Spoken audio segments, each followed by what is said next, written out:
Hi, my name is Sarah Salinas, and I'm going to be speaking over my speech about police brutality. So here I go. Police brutality or excess use of force by law enforcement can be legally defined as civil rights violation where law enforcement officers exercise undue or excessive force against a subject. This may include, but is not limited to, physical or verbal harassment, physical or mental injury, property damage, and death. In some countries, the color of law protects officers from ambiguous situations. The problem in this could be found by police brutality has always been a huge problem in the United States. Every day, innocent people's lives are being lost in the most unreasonable, disgusting ways. Rayshard Brooks, 27 years old, died year 2020. He fell asleep in his car blocking the drive-through lane at a fast food restaurant. Police arrived and tried communicating to him for more than 40 minutes. When police told him that they were going to restrain him, and he took off running and was shot twice in the back. George Floyd, 46 years old, died in year 2020. George was allegedly trying to use a counterfeit $20 bill, and George was handcuffed on the ground. Officer Derek Chauvin knelt on his neck for 8 minutes and 46 seconds as George pleaded for his life, with not one but 4 other officers present as he spoke the words, "I can't breathe."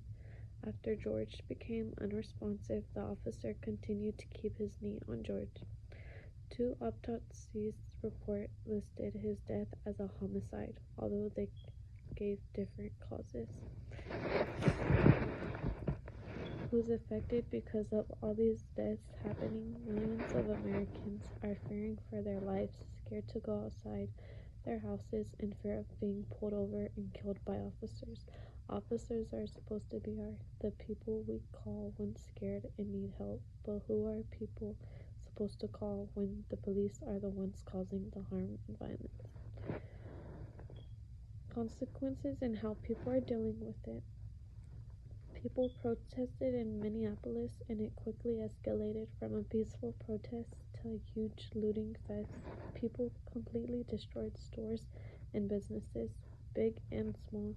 Demonstrators were lashed by tear gas and rubber bullets. The main message is that everyone wants to see those officers involved arrested. How does this help fix humanity? It took a lot of fighting, protesting, and retweeting, but after speaking on all those past deaths done by police officer Wolfe was fired, as well as all 4 officers involved in George Floyd's death.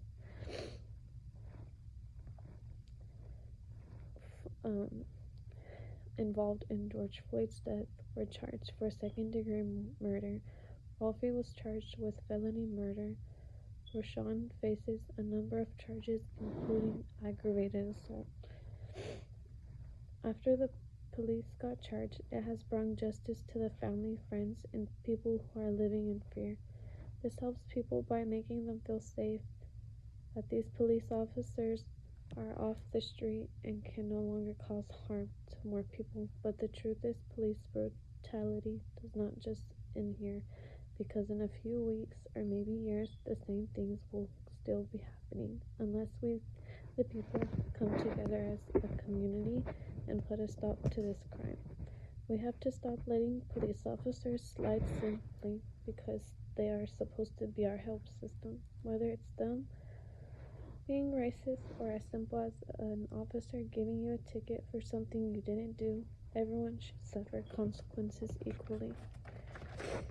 This will not change until everyone else changes and sees the wrongdoing.